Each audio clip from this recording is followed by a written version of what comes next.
never slow up, no I don't take shit. I got no love for the fakeness. If you wanna play tough and wanna hate this, I'll always show up. I don't ever slow up, no. Cara Shin Tae-yong tanggapi kritikan pedas para pengamat selama jadi pelatih timnas Indonesia. Begini cara Shin Tae-yong menanggapi kritikan selama menjadi pelatih timnas Indonesia. Sebagai pelatih sepak bola profesional, kritikan adalah sesuatu yang lumrah bagi Shin Tae-yong. Shin Tae-yong kerap menerima kritikan dari para pengamat selama berkarir menjadi pelatih timnas Indonesia. Pelatih asal Korea Selatan tentu mengikuti pemberitaan dari media-media tanah air soal sepak bola Indonesia. Informasi tersebut disuplai secara rutin oleh penerjemahnya saat ini, yaitu Jong Seok-seo atau yang dikenal sebagai JJ. JJ mengaku bahwa Shin Tae-yong memilih tak menanggapi kritikan dari luar. Coach Shin tidak pernah menanggapi, ujar Jong Seok-seo dilansir dari kanal YouTube Plus 26. Dia tahu dengan kritikan tersebut. Karena salah satu tugas saya adalah memberitahu apa yang terjadi di media, ujarnya. JJ mengaku bahwa Shin Tae-yong memilih bercerita apa adanya tentang situasi tim. Pelatih asal Korea Selatan tersebut selalu jujur dalam menyampaikan situasi di dalam internal timnya. Saya kasih tahu apa adanya, ujar JJ. Dia tidak pernah mengubah-ubah. Suasana yang ada itu disampaikan, ujarnya. Salah satu kritikan yang paling pedas ke Shin Tae-yong datang dari Tommy Welly atau kerap disapa sebagai Bung Towel. Bung Towel kerap melontarkan kritik pedas atas Shin Tae-yong dan timnas Indonesia. JJ mengaku bahwa Shin Tae-yong tidak mempermasalahkan kritik dari manapun.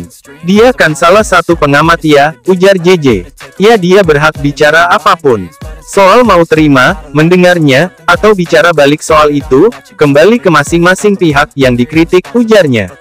Shin Tae-yong kini sudah memperpanjang kontrak bersama timnas Indonesia. Pelatih 53 tahun tersebut punya kontrak sampai 2027. Timnas Indonesia bersiap hadapi ronde ketiga kualifikasi Piala Dunia 2026 zona Asia. Timnas Indonesia bakal mengawali laga ronde ketiga di markas Arab Saudi pada tanggal 5 September tahun 2024. PSSI ungkap alasan utama banyak pemain keturunan ogah bela timnas Indonesia. Anggota Exco PSSI, Arya Sinulinga mengungkap faktor terbesar yang mendasari pemain keturunan menolak dinaturalisasi untuk bela timnas Indonesia. Tidak bisa dipungkiri, pencapaian timnas Indonesia bisa lolos ke putaran 3 kualifikasi Piala Dunia 2026 karena skuad Shin Tae-yong kini banyak dihuni pemain keturunan. Sejumlah pemain keturunan mengisi posisi penting mulai dari striker ada Rafael Struijk, gelandang Tom Haye hingga pemain bertahan Jay Izes. Demi tampil maksimal pada putaran ketiga, PSSI dikabarkan masih terus mencari pemain keturunan untuk dinaturalisasi. Namun, Arya Sinulinga mengatakan bahwa tidak sedikit pemain keturunan yang menolak dinaturalisasi untuk bela timnas Indonesia. Arya mengungkap, kebanyakan pemain keturunan menolak lantaran mereka masih berada di usia emas. Sehingga, masih menaruh harapan untuk bermain di negara yang memiliki ranking di atas Indonesia. Pemain tersebut merasa bahwa dia masih mungkin main di timnas yang sekarang, negara asalnya. Biasanya itu, kata Arya di YouTube pribadinya. Arya memaklumi keputusan tersebut, sebab hal itu sangat berkaitan dengan masa depan si pemain sebagai seorang pemain sepak bola profesional.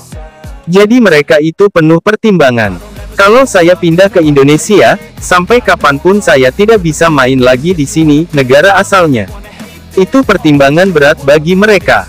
Itu pertimbangan karir dan sebagainya, bebernya. Terakhir, jika terdapat pemain keturunan yang menolak dinaturalisasi, Arya meminta warganet tidak melontarkan pesan-pesan buruk di media sosial. Kita harus maklumi, enggak boleh kita hina mereka, enggak boleh juga kita bilang soal merah putih, kata dia. Bukan soal itu, ini soal masa depan hidup dia, pilihan-pilihan hidup dia. Jadi kita harus hargai. Jadi biasanya kegagalannya hanya di situ, bukan hal lain-lain, pungkasnya.